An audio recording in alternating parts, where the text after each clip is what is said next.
आम्ही आमच्या जमिनी 45 वर्षापासून पाठत गेलेले. अनेक तहसीलदारकडे अर्ज दिले, भुजबळ साहेबाकडे दिले. भुजबळ साहेब डायरेक्ट म्हणतात, पैसे पैसे काय का तुम्हाला पैशाची गरज काय?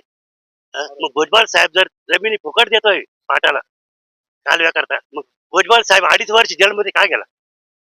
याने याने किती बेहिशोबी मालमत्ता उड्याखाली घातल्या.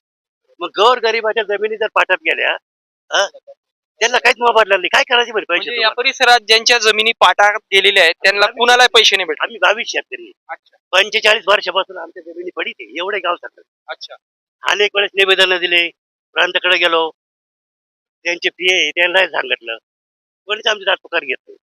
आता आम्ही बी आज काम बंद केलं होतं माझं, आता एक सध्या बंद केलेलं आहे प्लास्टर आम्ही. 21-22 शेतकरी आहे आम्ही. लोक म्हणतात की भुजबळ साहेबांनी येवल्यामध्ये भरपूर काही विकास केलेला आहे. काय? वर्षी केला फक्त पहिल्या, फक्त तेवढं तोंडी